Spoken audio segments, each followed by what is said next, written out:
हरि अनंत, हरि कथा अनंता, अर्थात कि जो ईश्वर है वह अनंत है, तो जो अनंत है उसकी कथाएं भी जो होंगी, उसकी जो बातें होंगी, उसका जो विस्तार है वह भी अनंत होगा। जैसे मैं आपको एक एग्जाम्पल देता हूँ। एक बीज है किसी भी वृक्ष का, पौधे का मानो। अब उस बीज के अंदर कितने वृक्ष हैं, जैसे किसी को नहीं पता। जैसे सपोज करो एक आम का बीज है, आम के वृक्ष का बीज है, गुठली है, जैसे वही बीज होता है गुठली। अब जो एक गुठली के अंदर कितने आम के वृक्ष छुपे हुए हैं, अनंत अनंत अनंत, मैक्रो माइक्रो, फिर मैक्रो, फिर माइक्रो। बीज के अंदर पूरी सृष्टि है और सृष्टि के अंदर बीज है, बीज के अंदर ही पूरी सृष्टि है और पूरी सृष्टि के अंदर बीज है। सब एक दूसरे के अंदर इतना बढ़िया तरीके से इंटरमिंगल्ड है, सब एक दूसरे के पूरा पूरक भी हैं और एक दूसरे के अंदर इंटरमिंगल्ड भी हैं, एक दूसरे के बगैर कुछ भी नहीं है और सब एक दूसरे के अंदर ही है। तो हरि इसीलिए कहा गया हरि अनंत, हरि कथा अनंता, वही हम हैं। क्योंकि अगर हम देखें जो हमारा श्वास है वो व्यष्टि श्वास हो गया, और जो ब्रह्मांड का जो श्वास है उसे समष्टि श्वास कहते हैं। व्यष्टि में ही समष्टि है और समष्टि में ही व्यष्टि है। जैसे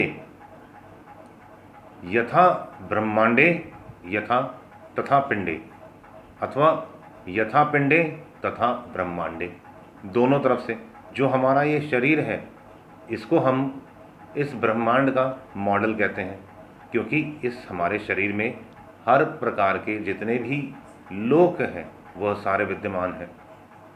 जो कुछ इस पूरे ब्रह्मांड में है वह सब कुछ हमारी इस शरीर में भी है, और जो हमारे शरीर में है वही ब्रह्मांड में है।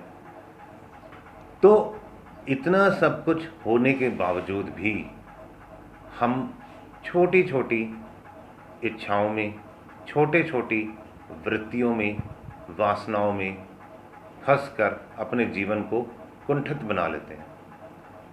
और अगर हम चाहें अपने अंतर ईश्वर को प्राप्त करना, अपने अंतर ईश्वर को जगाना, सबसे अच्छा तरीका है दीर्घ ओम उच्चारण। इससे आसान इस ब्रह्मांड में कुछ नहीं है। लंबा श्वास भरा, ओ,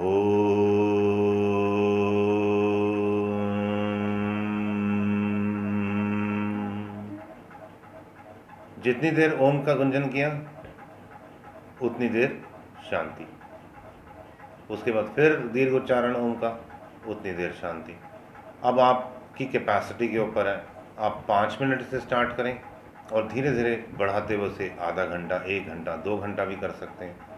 बहुत गहरे ध्यान में जाएंगे हम, और जो हमारा अंतर ईश्वर और जो बाहर का ईश्वर, पहले आत्म साक्षात्कार फिर ब्रह्म साक्षात्कार। बहुत आसान है, सिर्फ कंसिस्टेंटली, कॉन्टिन्यूसली, स्पॉन्टेनियसली हमें करते रहना पड़ेगा। जैसे हमारे को अभी हमने खाना खाया, मानो खाना खाया, 4-6 घंटे बाद फिर भूख लगती है।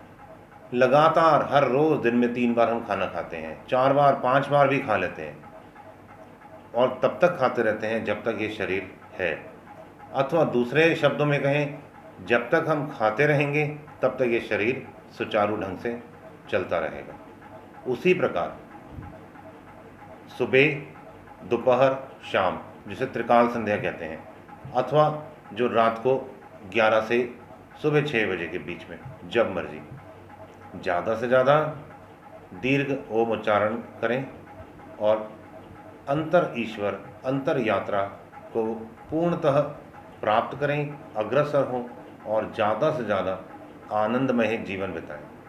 All the best, God bless you all.